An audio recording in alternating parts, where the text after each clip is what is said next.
Salut tout le monde, bienvenue chez Paintlays pour vous présenter une nouvelle petite chose un peu originale que vous n'avez encore jamais vue, puisque il s'agit toujours de mon pesqueter, hein.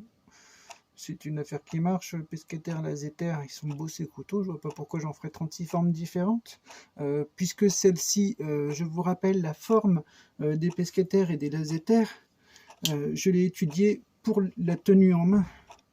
Vous voyez, c'est vraiment un couteau qui tient bien en main, qui est pratique, qu'on sent bien. Il n'y a aucune raison de faire une autre forme. Les proportions, manche, lame, etc. J'ai passé du temps dessus pour que ce soit vraiment équilibré le mieux possible. Donc c'est pour ça qu'il est si joli. Et celui-ci, donc une commande particulière pour un monsieur.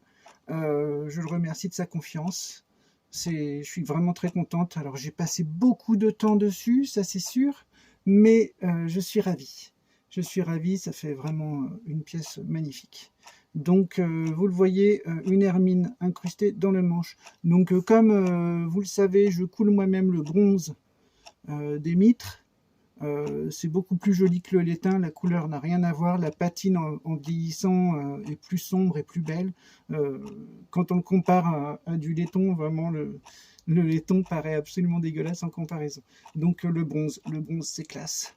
Et donc du coup, pour l'hermine, eh bien, il a fallu couler un alliage à base d'étain pour qu'il soit assez malléable, si vous voulez, à cause de la courbure du manche.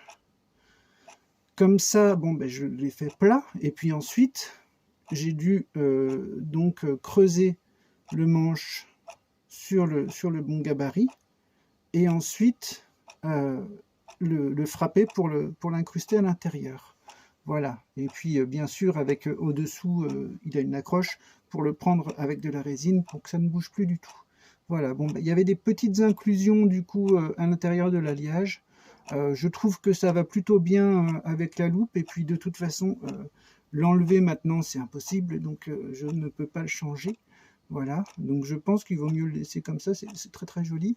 Un petit intercalaire en corne à l'arrière, parce que j'ai estimé que la mitre avant était un petit peu massive au départ, donc d'où les rainures que j'ai fait dedans. Vous voyez, qui équilibre le tout avec le petit intercalaire en corne. C'est sympa.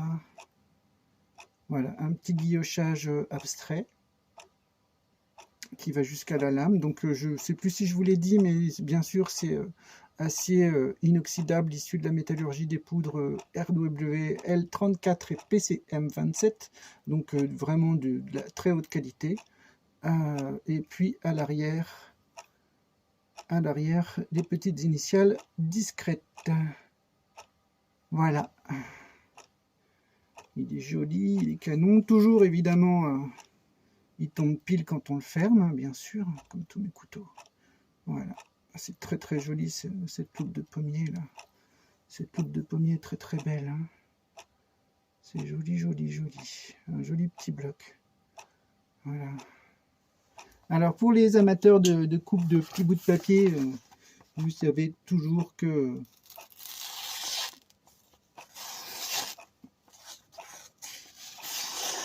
ça coupe toujours impeccable, hein. Vous pouvez vous raser avec si vous avez des poils. Et puis autrement, ce sera parfait pour le pâté. Il ne fera pas un pli, le pâté. Il faut dire qu'il ne faut pas forcément que ça coupe beaucoup pour le pâté. Mais le pain, si, le pain, si. Voilà, le steak aussi. Ah bah ouais, bouffer son steak avec un couteau classe comme ça, franchement. Et moi, je boufferais mon steak avec un couteau comme ça, je me la pèterais, mais comme une dingue.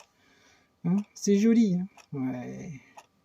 Voilà, un joli pesqueter très original que j'ai inventé et que j'ai fabriqué. Ça m'a pris des plombes et c'était pas facile, mais c'était super sympa à faire. Ok, ciao.